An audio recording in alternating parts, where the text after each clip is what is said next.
आषाढी एकादशी निमित्त कुर्ला पश्चिम परिसरातील भारत सिनेमाजवळ कुर्ल्यातील रिक्षा चालकांच्या वतीने नागरिकांना फळाचे वाटप करण्यात आले। वारकरी संप्रदायाच्या भक्तिमय वातावरणामध्ये आयोजित करण्यात आलेल्या या उपक्रमाला नागरिकांनी उत्स्फूर्त असा प्रतिसाद दिला आहे। रिक्षा चालकांनी नागरिकांना फळाचे वितरण करून सामाजिक बांधिलकी जपत सेवाभावाचा संदेश दिलाय। या प्रसंगी फळे स्वीकारताना नागरिकांच्या चेहऱ्यावर आनंद ओसंडून वाहत असल्याचं देखील चित्र पाहायला मिळालं।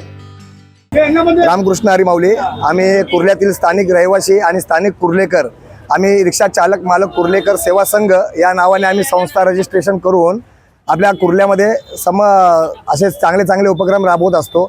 मागच्या वेळेस आम्ही आंबेडकर जयंतीला पण असाच छान असा उपक्रम केलेला, मागे आपल्या मुस्लिम बांधवांच्या ईद सणाला पण असाच चांगला उपक्रम केलेला आणि आज आषाढी एकादशीच्या निमित्ताने आम्ही फराळ वाटपाचा कार्यक्रम करत आहोत। आम्ही तुम्ही बघत असाल, चहा आहे, राजगिरा लाडू आहे, खिचडी आहे, वेफर्स आहे, असं सगळ्या आमच्या रिक्षा चालका मालकांच्या स्वखुशीने जे काही ज्याला कोणाला जमेल असं दान स्वरूपात आम्ही पैसे वगैरे जमा करून आज चांगला असा उपक्रम केला आहे। आणि आमच्या उपक्रमाला स्थानिक पोलिसांनी आणि सिटी पोलिसांनी ट्रॅफिक पोलिसांनी आम्हाला योगदान केल्याबद्दल आम्ही त्यांच्याही आभारी आहोत आणि तुम्ही आमचा प्रसार करतात त्यामुळे तुमचे आम्ही मनापासून आभारी आहोत।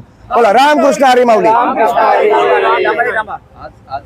आषाढी एकादशी आहे, तुम्ही फराळ वाटप करताय। एक प्रश्न साधा आहे, देशभरामध्ये विद्यार्थ्यांचं आंदोलन पेपर फुटीच्या संदर्भामध्ये केंद्रीय मंत्र्यांच्या राजीनामा, तुम्ही एक पालक म्हणून, एक सुजाण नागरिक म्हणून त्या आंदोलनाकडे कसं बघता? वास्तविक पाहायला गेलं पेपर फुटी वगैरे जे आहे ते नाही व्हायला पाहिजे। मुलांचं त्यामध्ये हातनात बळी जातो ॲक्च्युली बघायला गेलं तर।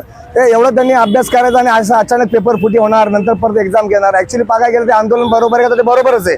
एवढा आपल्यासारख्या सर्वसामान्य माणसाने खिशातले पैसे घालून मुलांना शिकवायचं आणि लास्टला जर आपल्या हातामध्ये फळ येणार असेल ते सब चुकीचं आहे। काय ह्याच्यामध्ये सरकार कमी पडते का, तर कमी पडते, असं नाही व्हायला पाहिजे होतं। माझं तरी असं वैयक्तिक मत आहे। जो हुआ गलत हुआ तो अच्छा नहीं हुआ, क्योंकि बच्चे लोग माँ बाप जो पढ़ाने के लिए करते बहुत मेहनत से शिद्दत से करते वो, लेकिन जो भी हुआ वो अच्छा नहीं हुआ अपने लिए, अपने देश के लिए।